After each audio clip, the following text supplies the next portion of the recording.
Good morning and welcome back to the channel Grand Colombia, and welcome to another Coffee Time Live. And I've got actual coffee in my cup. I decided to make a small cup this morning and then a normal cup now. Yum, yum.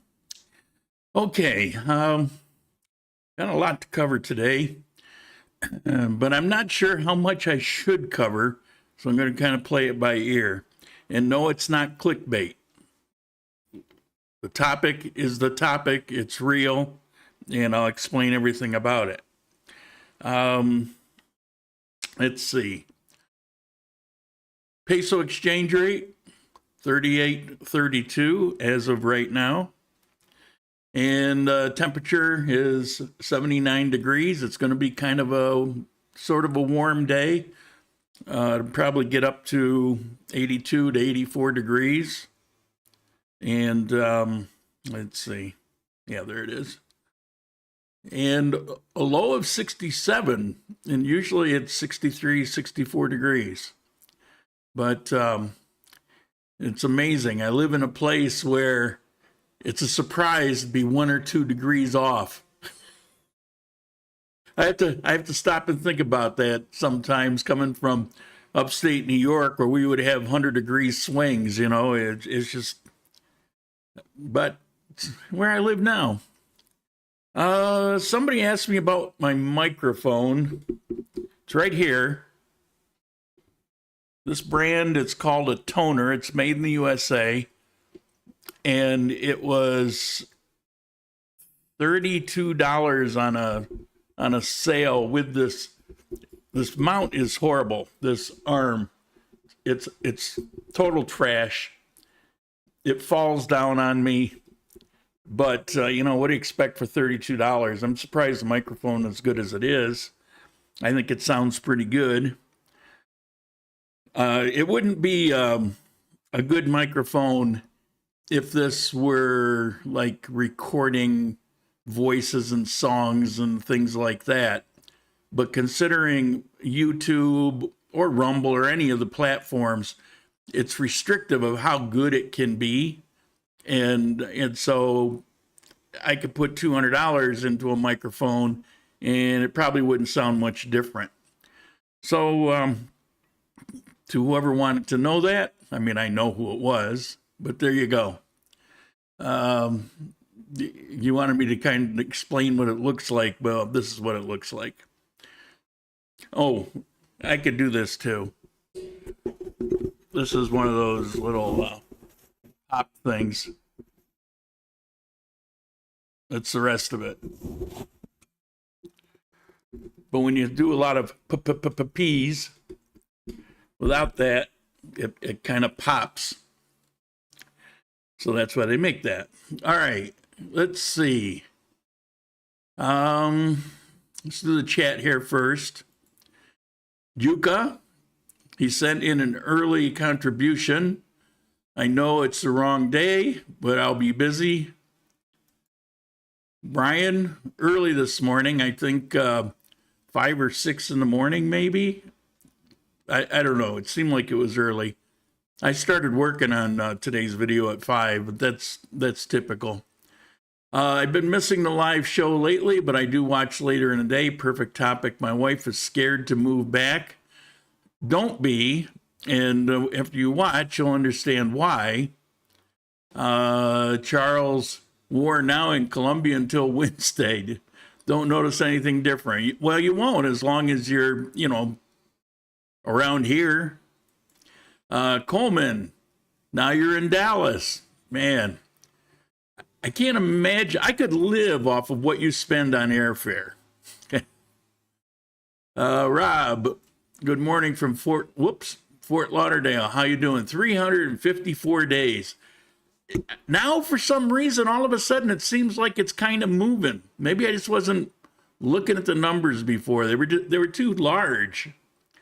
Mike, Mr. Jarvis, good morning from Barrio La Pavona. Pavona, sorry. I was thinking about you yesterday, Mike. I went out to see Tom and had lunch. And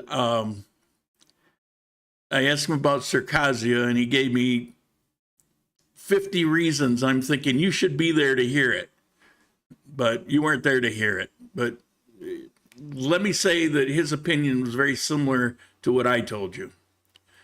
Mr. Turtle, good morning from Socorro, Santander. Tex Blue Jeans, buenos dias from Bogota. You got water now? You should have plenty of water. Buenos dias, desde Montreal. Charles, hi from Monteria, Cordoba, Colombia. Michael Meyer, good morning. James Be Good, morning from Miami. Stephen Powell, good morning from Pittsburgh, PA. C. Bernal, good morning from Armenia. Carlos and Maria, nice to meet you. Okay, now I know who you are. I was coming out of the bank this week, Wednesday, and this gentleman walks up and says, hey, how are you doing? And huh? I'm not very social anyway, and unless I'm prepared for it, it's like I'll turn and run away, you know.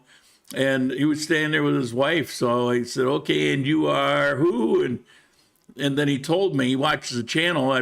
We've never met. Oh, okay. But I didn't know who it was that was watching. Now I know. I see that he makes comments every once in a while. We ended up talking on the street for quite a while. A very interesting story that they have. They're both from Bogota originally. He's from Bogota, she's from Medellin. But at young ages, they had moved to the United States, and they've lived in the United States their whole lives. And she's retired. He's in process of retiring, and they're going to move back here. And he blamed me. He says, because of your videos. I mean, it had nothing to do with the fact that you were born in Colombia, but they've already got a place, you know, and it's in a nice neighborhood, and good to go. And, you know, I hope we meet up again. It was interesting conversation. Mr. Sebastian, get your butt back here. William, good morning. How are you doing? Ron to the Z, Ola from Circassia. Yeah, high of 78 today. That won't be true. You're only a couple miles from me, and I know what the weather is there. So wherever you're getting it, it's not real. It's going to get in the 80s.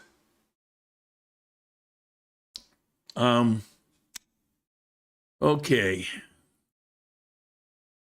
That'll give us something to argue about when I see you next time. Francisco, good morning from Pennsylvania. How are you doing? All right, let's get on with it. I have people that are new to the channel that complain that they don't want to sit and wait all, you know, so long to get to the topic. Well, this is the format. This is the way it's kind of laid out. And since YouTube doesn't pay me, doesn't matter if you watch it or not. This is for people who want the information that I'm putting out. I'm not out beating the bushes or advertising or whatever. And I do post on some Facebook pages, but every single one that I post on, with the exception of the one I created, is as a result of people asking me, why don't you put the link on XYZ page? And so that's what it is. And I just got a message this morning, somebody saying, well, it's not fair if you're advertising people to go to your YouTube channel if you're not posting up regularly. Well, I rarely indulge in social media. I'm too busy, and it can be frustrating. But I did a quick reply to him. I get his point. People don't want to advertise, but I'm not advertising because I can prove YouTube doesn't pay me anything. That's easy. I can do a screenshot of the income page. They pay me nothing. So if there's information there about Colombia and it's posted on a Colombian page, and people can look at that and get that particular information, that would be more like a contribution, I would think. But if they don't want me, they don't want me. But I was only there because I've been asked to go there. Okay. I mentioned I went to Tom's restaurant for lunch. The only reason I'm talking about it today is I have been asked a million times over the last couple of years, when are you going to go to Tom's? When are you going to go to Tom's? Well, I went to Tom's. He was finally there, and he was finally in the country. I mean, I've tried in the past, but this worked out. And so let me see. Let me get to the page here. I took a photo going in. He's just south of Armenia. It's not too far for a taxi, but it's like halfway between Armenia and Latabaida. I think he's changing the name, but this is actually a hotel. Santa Maria something or other. I forget, but you talk about changing the name. So this is the kind of the entry. Here's the lunch. He had made some ribs. I had mine without sauce. Fall off the bone. Cooked it for like 18 days or something. And don't let him know because I was harassing him, but the pasta was actually quite good. And here's a shot more of the complex. There's 10 rooms. He's just taken it over recently. So he has 2 rooms that are ready, prepared. It's got a swimming pool and a jacuzzi and a pool table and a ping pong table. And I guess it's kind of known for having parties there, like maybe dinner parties and things like that. Okay, let's get to some news. I was asked about, why don't you do a video on birding? Well, because I don't do birding, and this video is about, my life and my adventures, and I could care less about birding, to be honest with you. I mean, I don't have anything against it. It just doesn't interest me. However, I did an interview a few years ago, and if you go to my channel and go in the search of my channel, not in Google, but the channel search, it's up at the top, and just put in bird or birding, and that interview will come up, and it was an excellent, excellent video.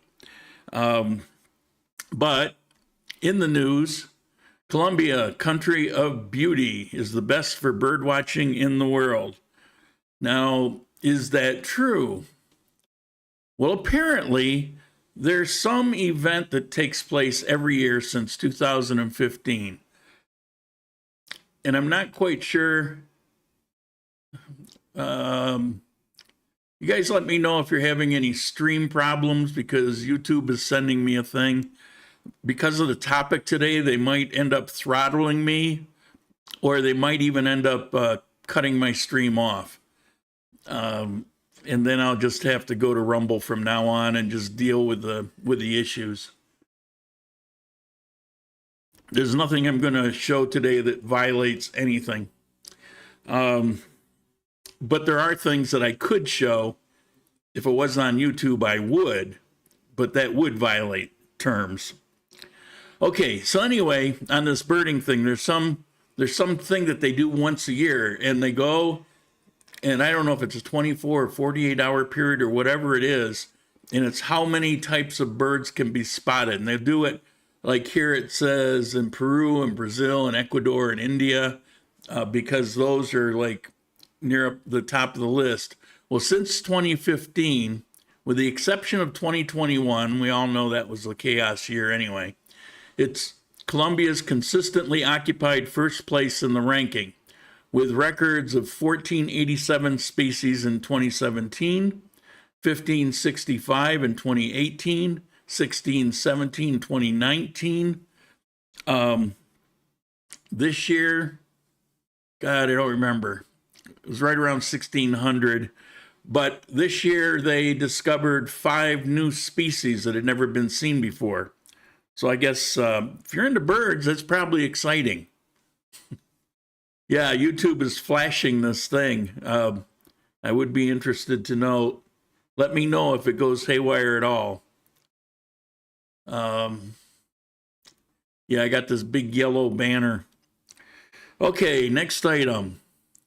No Car Wednesday, Wednesday the 22nd, in Armenia. They're going to run the day with no cars and no motorcycles permitted into the center of the city. I'm not sure where those boundaries are. I think it's the same as Pico y Placa. So that'll be mostly central and part of the south.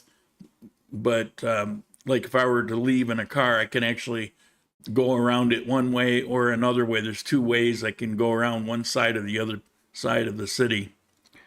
There is a coffee meeting this next Wednesday on that day, but it's on 19, pretty close to where we were the last couple weeks, and there shouldn't be any problem getting to it at all.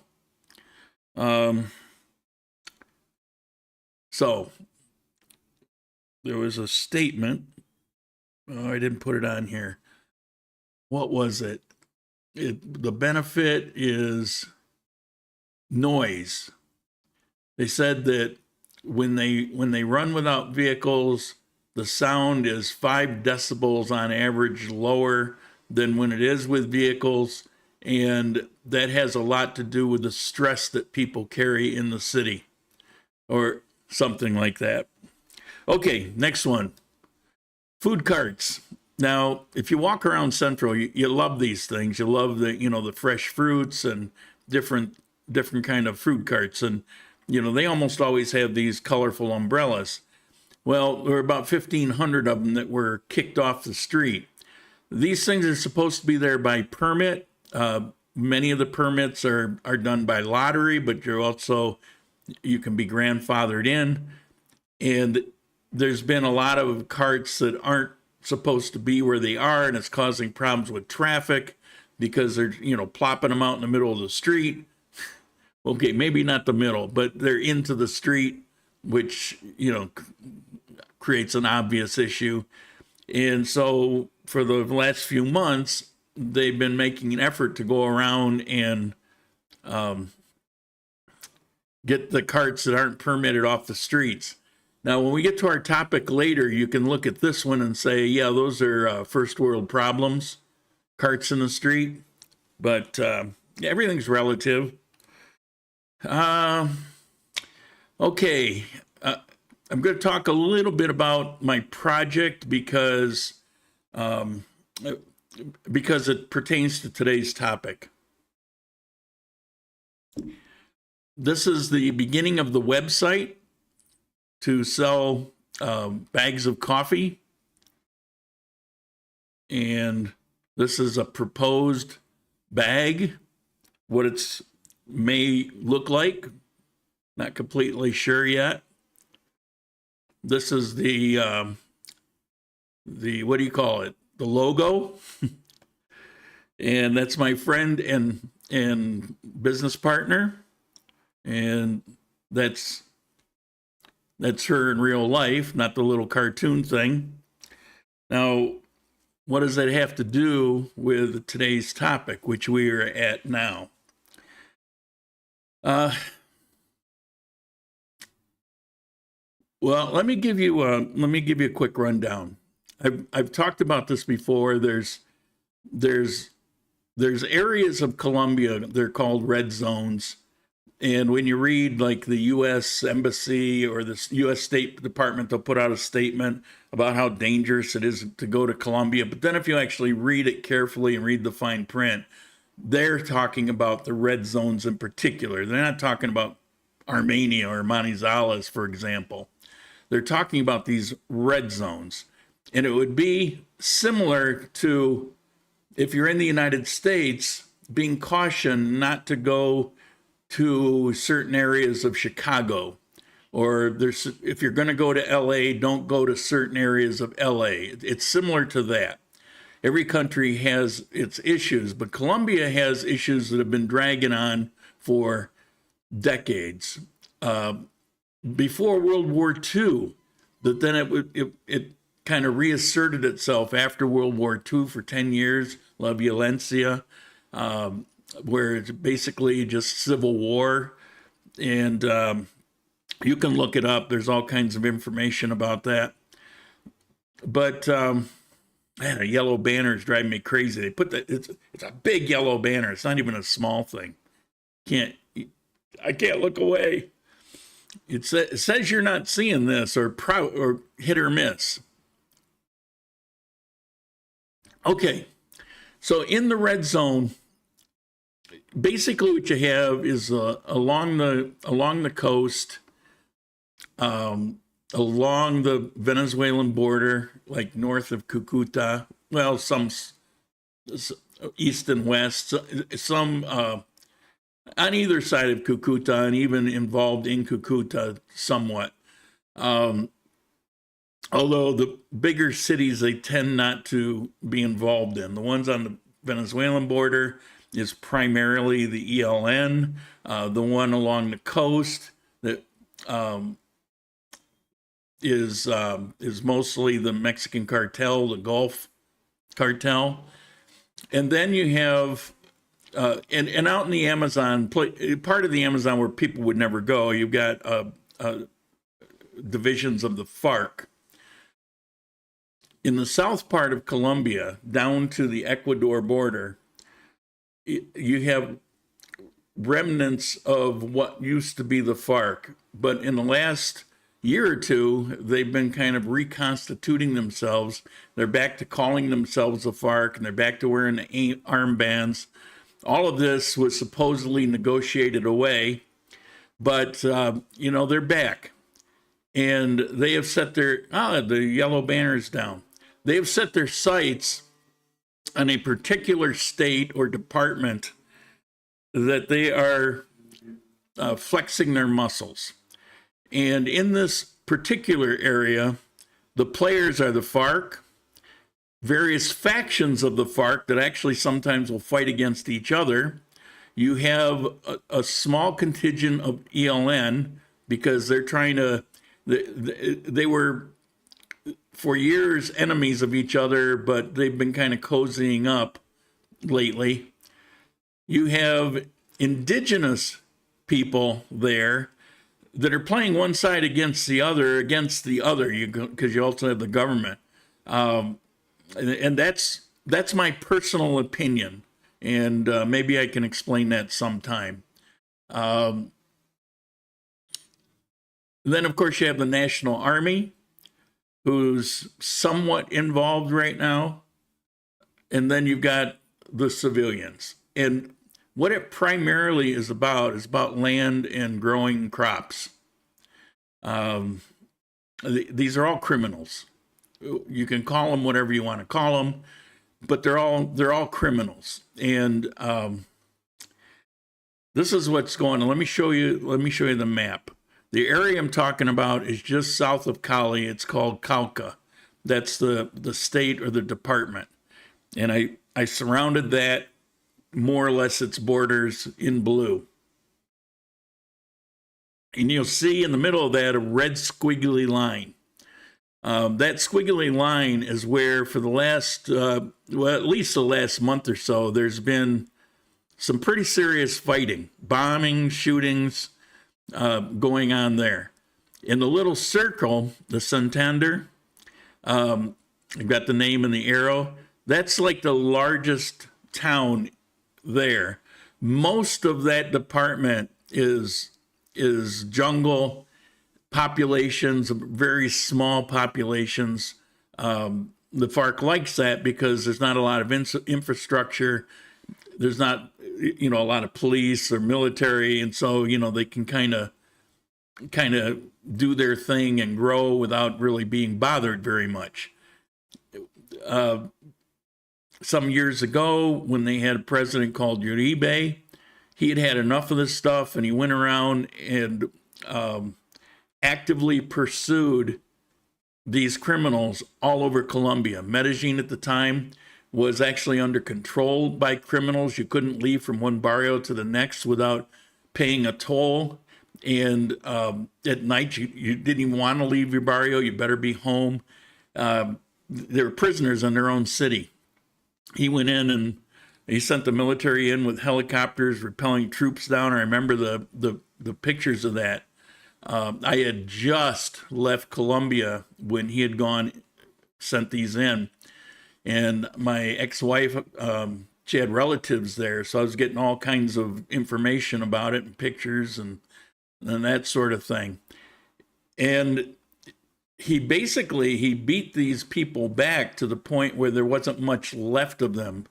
But then the UN got involved, and he started, people were claiming war crimes, and he needs to be a tribunal in Belgium, and just going on and on. And what happened was the president after him, Santos, decided to make a peace agreement in conjunction with the UN's involvement. The peace agreement says, okay, you don't call yourself FARC anymore. You lay your guns down. You make promises that you won't do this again, and we'll just forget everything. The current president was part of that. He was part of a crime group, and he was involved in a massacre in Bogota. Ended up serving 1 year in prison, and all was forgiven. And because of the way that that treaty was worded, he could be involved in politics. One of the things was, we're not going to exclude you. If you want to be represented, then do it as part of the system and become a politician. So that's how you have one of these people as president of the country. Well, that and some suitcases of money, but we won't go there today. So those are the players, and kind of a quick backdrop. Nothing as simple as that, but that's, give you some kind of idea. And let me do a close up here. You can see Popayan is there. That's the biggest city. Sorry, I misspoke earlier. That's the biggest city. But they've stayed away from Popayan, and the road that goes from Popayan down to Pasto, they've stayed away from it. What's been going on for the last few weeks is the road that goes from Popayan to Cali, right in the middle there, in that Santander little town, or it's kind of a cross between a town and a city. They've been barricading the roads. There's a road coming north, south, and there's one that the arrow's covering that actually comes from Nueva, that goes off to the east. So there are three main roads that go through there, and it's all blocked and barricaded off. And and they've seeded it with bombs. They've been making these homemade IUDs and putting them all over the place. In that town, pueblo, city, whatever we're going to call it, they've planted bombs all over, and everyone there has been directed to remain in their house. So they've been basically in lockdown quarantine because of this for days now. Now, how does this affect me personally? Well, my farm girl partner, because she was driven off her farm at threat of death, is now living there, and they've been trying to get out to come here to Condillo so that we can start our coffee project. They can't get out. Her and her mother and her dog. They can't leave. They can't get out. People that are trying to run the barricades get shot up. There's been a number of people that have died over this. I haven't really been seeing it in the national news until yesterday, because yesterday there was we call them motor rats. They're like motorcycle taxis. It was a mother, 12-year-old son, and the motorcycle taxi. All three of them are on his taxi. There was a truck coming with military. Well, one of the criminals, they had a bomb set up, so when the truck came, because they knew it was coming, when the truck came, they're going to set the bomb off. Well, they did set the bomb off, but the motorcycle was closer. It blew him off the motorcycle. The 12-year-old boy died. And I've got pictures and videos of it from people that were there. It's gruesome. It's pretty gruesome. I can see why YouTube wouldn't want to have that on there, but it's absolutely a dangerous situation, and it's been going on for a while. Let me see if I can get to something here. Okay. This is something I don't really see here, but I was sent the link. There we go. Here's a website. You see it says Calca, and it's covering this stuff. The first one is the last one. The Army attributed explosive attack and 12-year-old boy was murdered by FARC dissidents.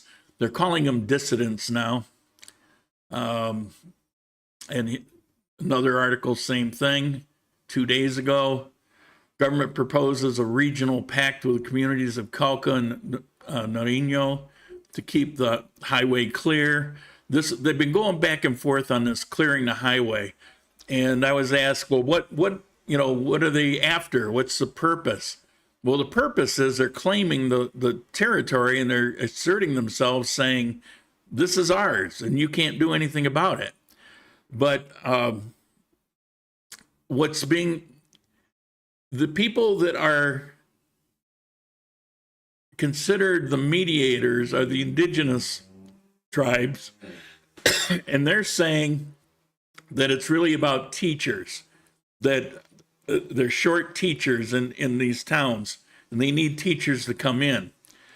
The problem I've spent the last few days digging on this, and if I've got certain things wrong, I'm sorry, but it appears that the biggest problem with the teachers is they don't want to go.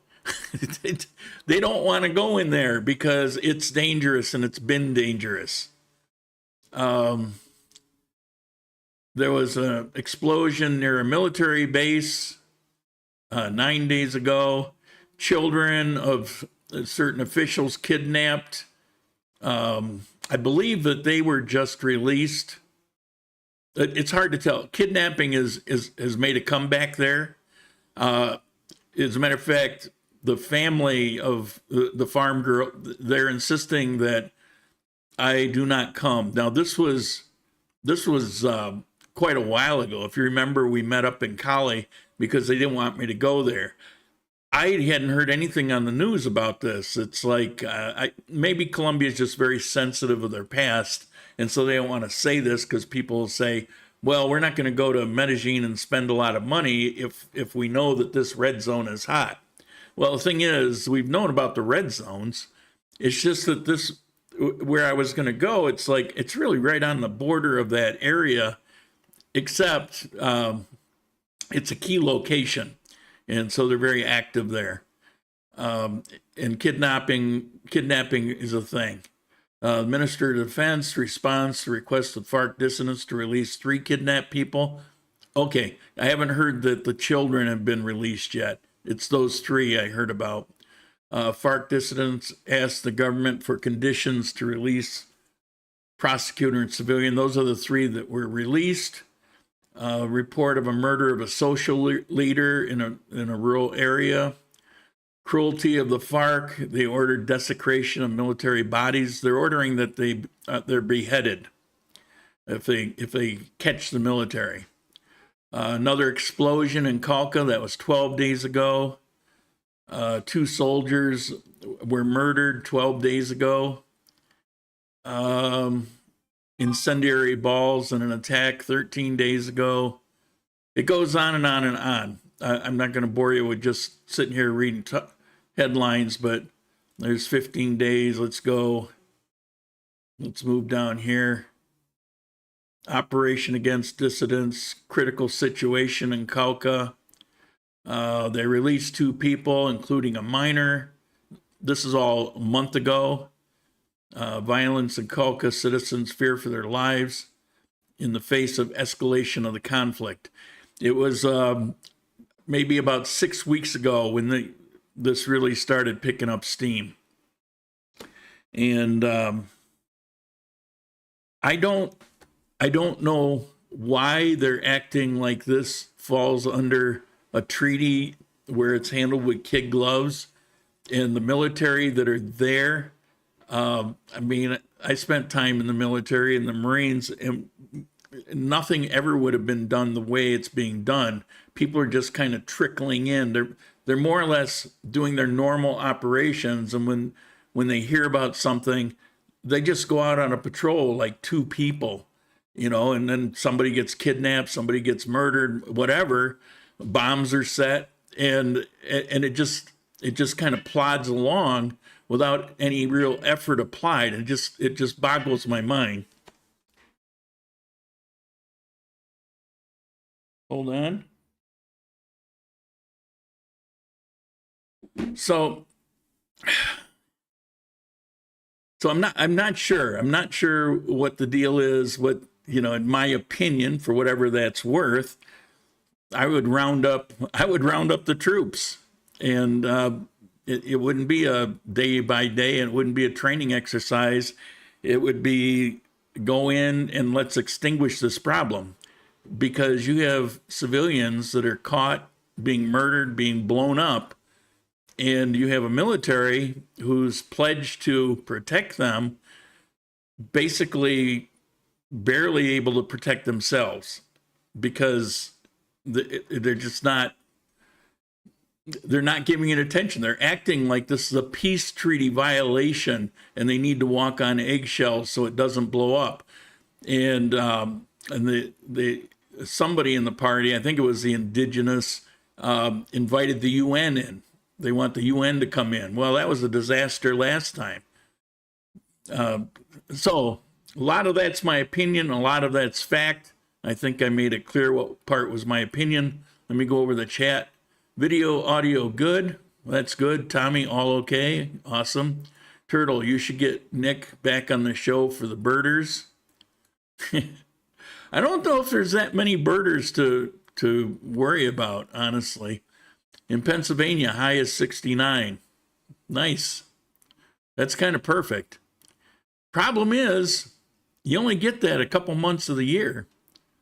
Ron looks great. Mr. Ben Lake, good morning. How are you doing? Brian, we have an apartment across from Chippy Chape, and they say they're in South Cali now. I think that would be, I'm skeptical of that, because that would be a move that would force the hand of putting a strong military, and believe me, the military is huge compared to the number of the FARC that are there. And yes, it would be kind of a guerrilla warfare to a certain extent, but these guys they're just guys, and for a short time they'll go out and live in the jungles, but they're not going to want to live the next 3 months out in the jungle. It'll fall apart if they put that kind of pressure on.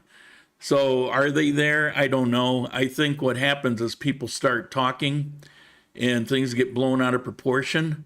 I haven't seen anything for them to do that, and it would be like the ultimate of stupidity to do that. I suppose anything's possible. Guy in the thumbnail had a nice, definitely a throwaway. So avoid Cali as per usual. Yeah, well, yeah, for a whole bunch of other reasons. Cali, USA, Cali, Colombia. No, I don't think there's anything up in Cali. I think if you like Cali and you live in Cali, you're fine. You know, as fine as you would ever be. We all know that I have my personal opinion about it, but that's my personal opinion for my taste. You know, if you like hot weather and you know all those things, and I've said there's some really nice places you can live and spend most of your time in Cali. So there's that. Text blue jeans. So now the military stands down more than when other Colombian president was in office. Just stay out of those areas. Yeah. The military is there because previously, for security, going back to Uribe, is one of the problems in the past was that there was no presence in these outlying areas, and there was a concerted effort. And I talked about this long ago when I made my first bus trip to Ecuador. I noticed all the military posts and military bases along the way, and they would get in and check your ID on the bus. And it was comforting because I lived here years ago, back when it's everywhere was like Cauca, and having that military presence there, well, that's a good thing. So you have these, but there's small contingents, but at least you have a framework for that, where historically there was nothing there. But when you're having a problem like this, you've got to swell those ranks, and you have to do things that will actually protect your own military. And you don't do it by dribbling people in. You do it by going in force and applying. You got a lot of weaponry there. you got the equipment. Hell, you got Humvees with 50 cows mounted on the roof. They got a ton of Black Hawk helicopters that you can mount up machine guns and rocket launchers. I mean, going in force, scare the hell out of these people. So what have we done? I have a very attractive reason to live in Cali. Lots of rich, influential people in South Cali. Would really be stupid for FARC to go there. Absolutely. That is another thing. That is a wealthy area. And these people could put together a private army quite quickly. So, so there's that. So for me personally, I don't know. I mean, we're constantly communicating. They're in danger.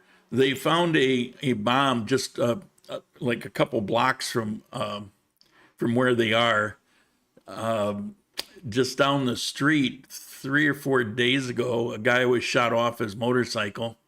So they're right in the midst of this problem, but it's in towns and pueblos all over this department. So they're not like in one area. They're just creating havoc everywhere, and that's their intention, is to create chaos, and that's exactly what they're doing. So we're trying to figure out how to get them out of there. I was going to go pick them up. They won't absolutely forbid it.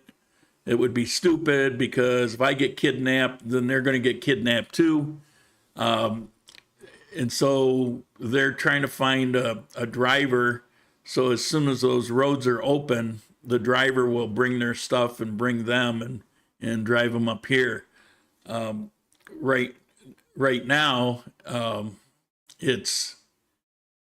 they're pricing it kind of a ridiculous price, and more than what they have. I'll have to chip in, but they're going to have to kind of get that price down.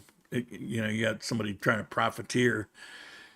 I suppose we'll call it gringo pricing, except I have nothing to do with it. It's for them. Conflicts is profitable for politicians. That's why they haven't done crap. I don't know, but I think there's something else. Renee, is there still paramilitary activity in Colombia? Yeah, that's pretty much what we're talking about.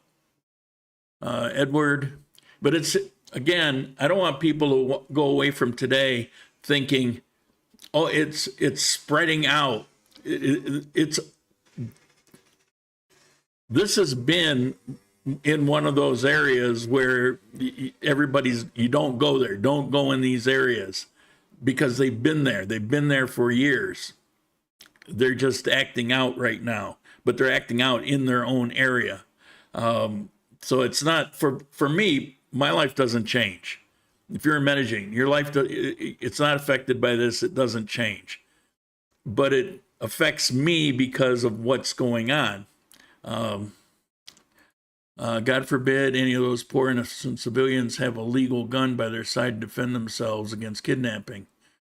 Well, again, this goes back to the gun thing. This idea that Colombians can't have guns is nonsense.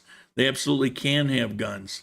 You just have to get it permitted. You have to go through the military, and you fill out the paperwork, and you have to get a psych exam, which isn't much. It's not like a big deal. It's the same exam that they started requiring for visas. So, Mike went through and passed it, and so there you go. What else is there? That's about it. You go through the process. It's no worse than if you were getting a permit in New York State. Well, before the last Supreme Court ruling, it was very difficult. My friends down there don't have them, though.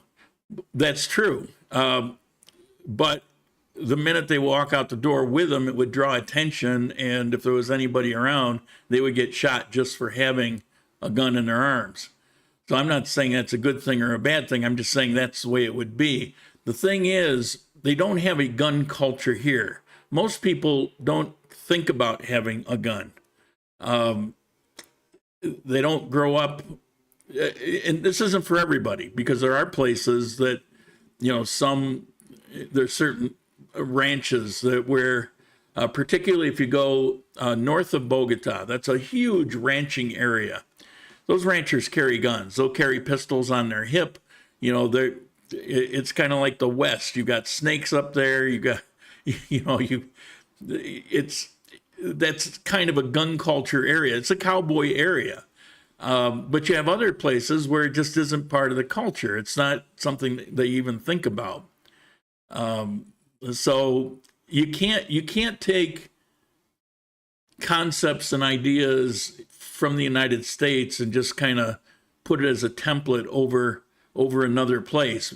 Some things will apply, some things won't apply. If they wanted a gun, they could have one. But it didn't even occur to them to have one. We actually, before I did that video on guns, we talked about this for a bit. And they've got family members that have guns. Her mother's two brothers had a farm, and her mother was there. And this group, this was before she was born, so it was like 3 decades ago. This group came in and said, sign the farm over, and they didn't, and shot them right there in front of her mother, who they let live. Her brothers both had guns, but they came and knocked on a door, and it was for conversation, and then next thing you know, it escalated. They knew what they were going to do. The brothers didn't know. There's a lot of crazy stuff that goes on, and it's pretty hard to second guess or have a crystal ball about certain things. Would I feel more comfortable? Yeah, but then again, I grew up with them. I know how to use them. If I were in that situation, I wouldn't just walk out the door. I would be more apt to have a bit of an understanding. I don't think I would even go out until it was dark. So, you can't put too much on other people what you think it should be. Currently, I'm in Louisiana and living in the 5th most crime-ridden city in the U.S. We'll be back in Cali, Colombia in 12 days. You always have to be vigilant. Don't always be scared to enjoy life. Cliff, you're right about that. You just keep your ear to the ground. See what happens. I think you'll be fine. If an expat had to use a gun, I wonder the legal ramifications would be. Well, it would be a crime. You have to be a citizen. But as I said in the gun thing, there are alternatives that are legal. You might get a fine or a confiscation after the fact, but it wouldn't really matter.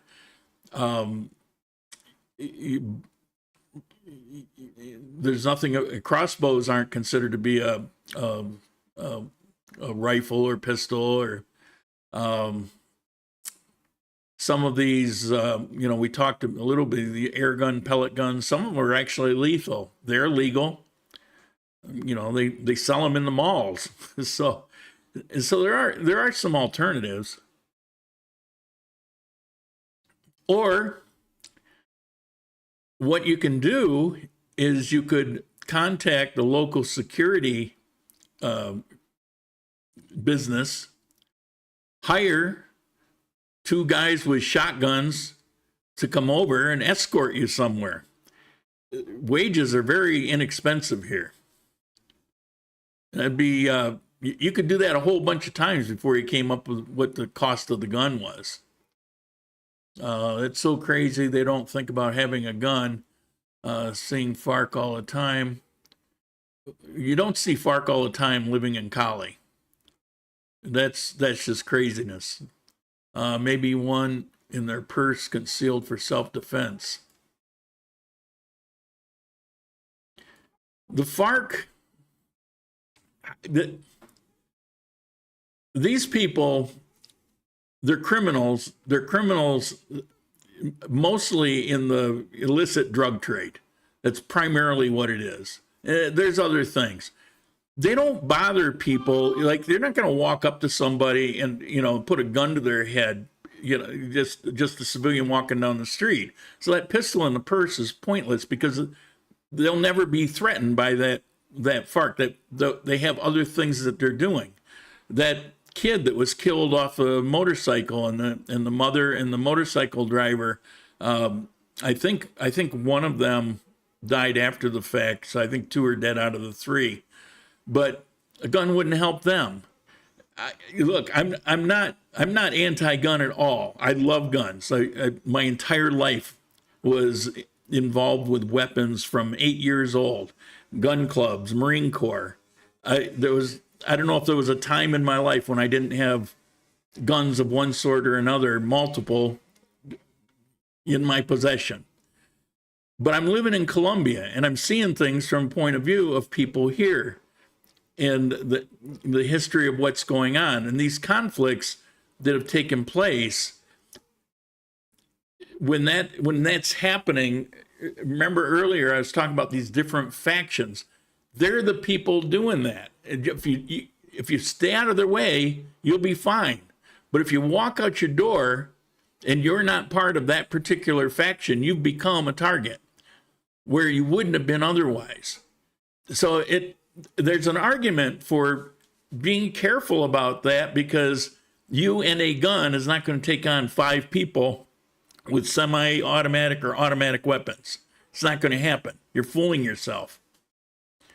Currently in Corvallis, Oregon, beautiful, safe place, looking for a little heat and dirt. Crossbows, yeah, baby. Damn good idea. Hire armed guards for cheap wage. That's awesome. I'd do that. I see very good points indeed. Thank you, Mr. Taco. Yeah, I mean, it's funny. You got to be inside my head. It's funny for me saying things that sound almost like, oh, you're better to not have a gun. But the truth is, in some situations, you actually are. You know, and I never thought I would ever have said that, but it's a whole different circumstance. In the United States, you're talking about a burglar. You're talking about 1 or 2 criminals. Here, you're talking about paramilitary armed groups that don't go out by one. They go out in groups. You're not going to do crap, you know. So it's a whole different, you know. Maybe if you're Rambo and you got a bunch of frag grenades on your chest and you got a couple automatic machine guns that don't climb so that you can, you know, shoot them and stay on target, you know, maybe then, but yeah, it's not the movies. New law in Louisiana allows all non-convicted felons to legally carry guns concealed without a permit. Awesome. See, it's right there. I'm a cheerleader, and I don't. Here, people can have a gun if they want. That's the thing. You have to go through a process, but they can legally have a gun. And the list of reasons, 5 or 6 things, are all basic things: personal protection, hunting, all the same things that were choices back when I got a pistol permit back in the day in New York. Back there, you had to have 2 people that knew you for 5 years or longer and would swear a statement with a notary about your good character. They'd run police checks on you. There was a whole bunch of things. It was not the easiest thing, and I think it took me 3 months in order to get the permit. And some people, it could be twice that. Well, here, it's similar to that. Let's see, Kali is hot and dirty to be sure, but I've been really impressed with the entrepreneurial spirit of people there. Yeah, that's one of the things I love about Colombia in general. Damn, it's getting cold, but man, that coffee is especially good today. I changed the grind on it just a touch, and I got to save that setting. It's perfect now. I changed grinders, and I've been trying to figure out there's making various adjustments, and I think I finally got it. How can you be a felon if you haven't been convicted? Well, Louisiana was crazy when I was there last year. Sorry, convicted. Taco, you should do an episode just on beef. In that Finca shopping episode.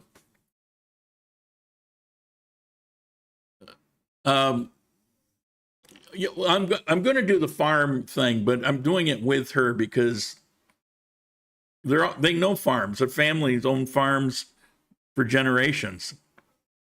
And she's in process of selling one, and she'll be buying another one here.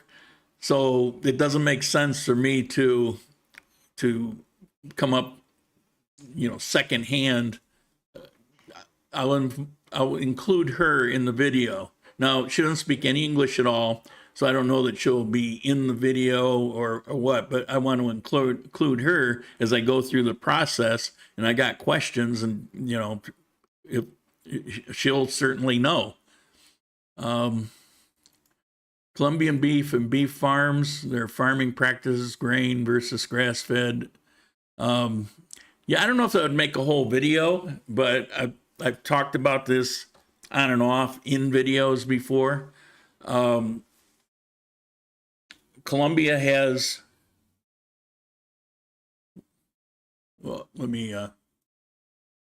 Colombia has piss poor beef, okay beef, and really good beef. The really good beef is hard to find. The easiest way to get good beef is to get exports out of the USA and get Angus ribeye or something like that.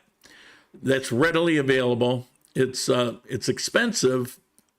Well, it's pretty much the same price as you pay in the US, which makes it 4 times more than what it ought to be here. Because of the scale of economy. The Colombian beef here, there's ranches, and they know how to do it, and it's what they do. The primary cattle here is a Brangus. It's part Angus and part Brahma.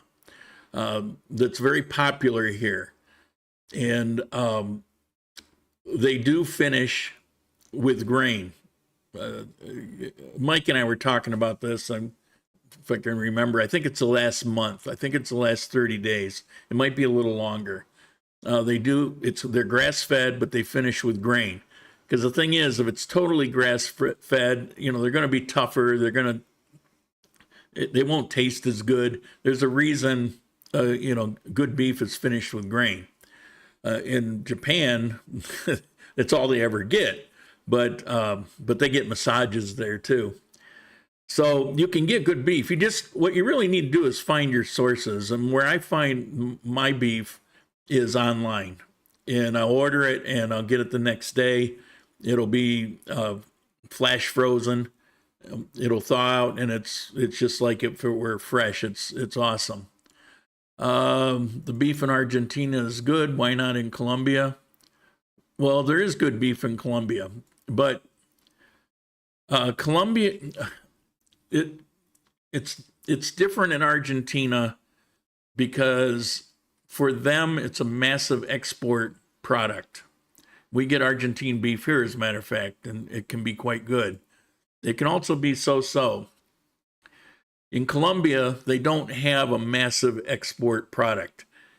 And so it's important when they're raising beef here is to be affordable, be cheap.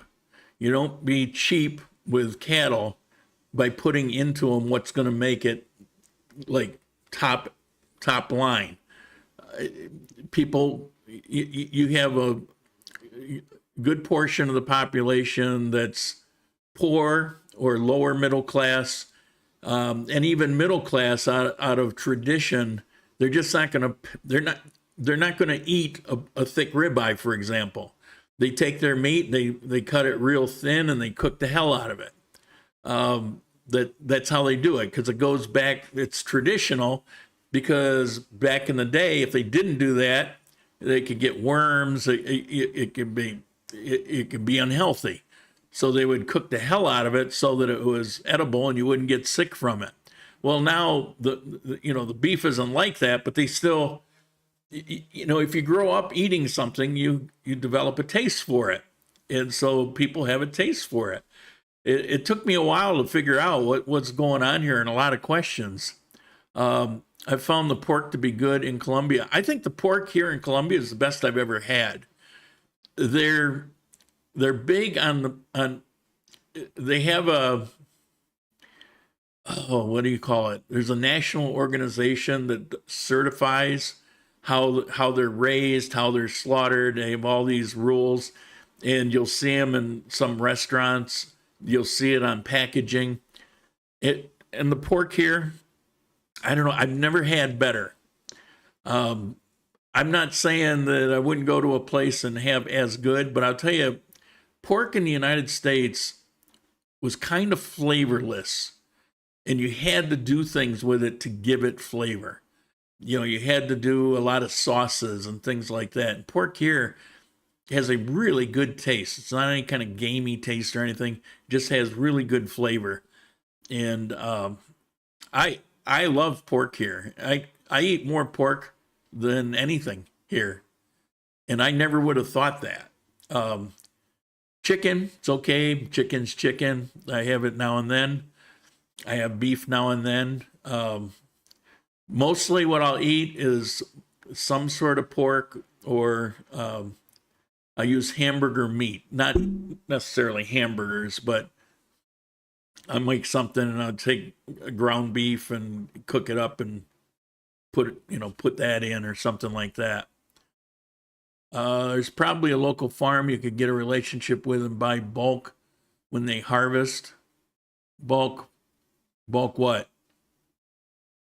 There's no, if you're talking beef still, there aren't any around here that raise cattle as I've described. Now, if you remember back a year or two ago, I did a horseback riding video in this hacienda, and he had these beautiful Arabian stallions that have won national and international awards. He had a table that had hundreds of awards for these horses, and they were gorgeous. And we went out horseback riding, and part of and this place was huge. You rode for hours without covering half of the land that he had. And and if you're here, I highly recommend, but it's out there. He had these Brangus there, but there weren't that many. And I did ask him about it, and it's mostly for their own consumption, or the people work on they have, like, depending on when, if it's harvest or whatever, they have as many as 100 employees there. And so it's basically, for them. I don't know how they raise it, how good it is. I really don't know. But generally, if you want to get good Colombian beef, the source needs to be out of these professional ranches that are run like a ranch. And you can access it through butchers in Bogota or Medellin that are large enough to have good resources, and then you can buy it from them and they'll ship it to you. When I first visited, I was really surprised at how bland and overcooked a lot of the food was. Yeah, it's kind of traditional. It's been changing. When I lived here before, there were two things that they would put in food: cumin and salt, and that was it. I remember I cooked something, sprinkled a little black pepper that took me forever to even find. And everybody that was eating that food complained about how it was picante. It was spicy. It was hot. I sprinkled black peppers. I was so cautious with it, I couldn't even tell. I was thinking about maybe I should put some more in it. but they certainly noticed it, and they just thought it was like, you know, like a ghost pepper or something. Now, people tend to eat what they grew up with, but you have more and more and more people traveling, and as there's more money, more people are traveling outside the country. A lot of people go to Spain on vacations, things like that, and they'll come back and they'll kind of miss those flavors and spices, and it's really grown. You can find Middle Eastern food and Indian food, and you can find all kinds of things, like particularly in Manizales, Medellin, places like that. Bulk beef. Oh, okay. Yeah, I responded to that. I remember that video. Yeah, that was a good time. I got sick that afternoon, though. I've also really found delicious lechona. Yeah, see, to me, that's a crime. That's something that it really aggravates me about Colombia. This should go on my honorable mention list of last week's video. When I was in Ecuador, they have pig roast like we had pig roast in upstate New York. You know, you take a pig and you go out and you roast it forever. The skin's all crunchy, all the fat's running out of it, and the meat just kind of falls off the bone. Love that. You know, you're getting that charcoal flavor. It's about as good as it gets. I prefer that over the bury it in the ground Hawaiian. I spent some time in the Philippines, and they did the same thing. They had, this one I went to, you had a guy sitting on a chair, and he would turn the thing with his foot. He would sit there for hours, turning it with his foot. Another one I went to there, they had rigged up this little motor rotisserie thing, turning this big old pig. It was splayed open. Those are what I like. This lechona, what they do, again, it's remnants of when there was so much poverty. When there's so much poverty, you don't have the luxury of taking a pig and, you know, just feeding a few people with it. So they would cook up a crap load of rice, and they would take the pork and they would chop it into little pieces, and they would mix it up in the rice. And then they would put the rice back into the center of the pig, and most of the meat was already cut up. By doing that, they could serve hundreds and hundreds of people. You know, you'd get little pieces of pork. Of course, the flavor of the rice was really good, but I was all excited. I remember the first time I was all excited. I was in Pereira, and they're going to take, do you like pig? We're going to go get a roast pig. And yeah, let's go. And they scoop out this rice thing. Where's the beef? Where's the pork? You know, it's in there. Really? Yeah. Well, but that's why, you know, they have a taste for it because that's what they grew up with. In Peru, one thing that was really good was being in a town near a large lake and freshwater fish. Trout's a big thing around here. There's trout in all the streams. I'm sure Colombia has areas with good freshwater fish. Yeah, the place is infested with trout. Are there any nice or scenic lakes or rivers near Manizales? Yeah, no lakes, tons of rivers. When I was asking about paramilitary activity, I was referring to Auk, where the brothers they were just one group. Then you had the FARC, you had the ELN, then you had some auxiliary groups. You had what's his name, 13 with Petro that did the massacre. So you had a whole bunch of groups. They were all paramilitary. So the one we're talking about in particular in Cauca is FARC, although there are some ELN there. I believe AUX still exists, but I won't swear to it. I wasn't looking for that. Sometimes you're trying to research and get enough information to give good information on a video. You have to kind of limit your scope and try to focus, because you can get caught up in things for weeks. Kalima Lake is nice. Few hour bus ride. True. The town around Kalima Lake is really cool. Water, yep. I love trout. It's one of the best. Okay, well, we've run over the hour. I actually thought we'd only run about a half an hour today. But we got way off topic, which is probably just as well. I'm concerned about repercussions possibly coming. Some trout aquaponics, maybe farm some trout on my land. There is farm trout. That's an industry here. Those are the ones that they're kind of pink flesh, or so I'm told. I just got 2 contributions. Todd Monroe, thank you very much, and Mr. Anonymous or Miss Anonymous, thank you very much. Certainly appreciated. I might have to put it to a driver fund. Yeah, I've been trying to stay around the house as much as possible lately. I'm really kind of, YouTube decided not to screw you. Yeah. Well,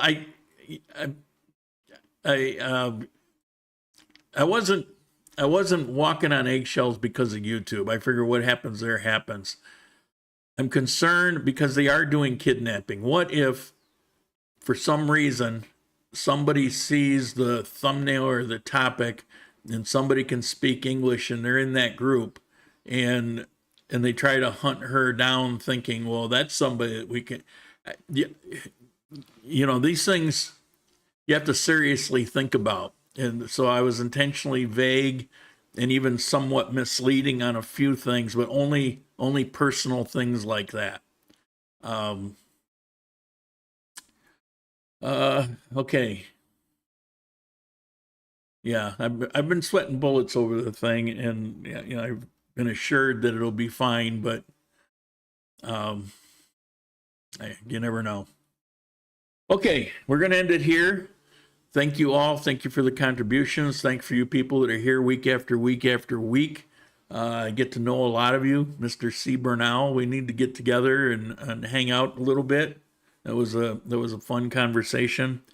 And to those who kept bothering me, I did get out to Tom's, so you can quit bothering me.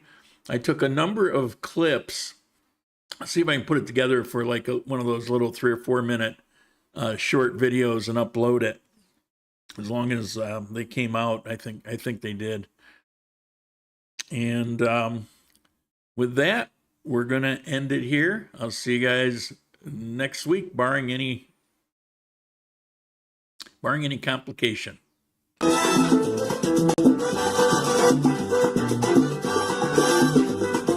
tu bravo le dice lo dejaron.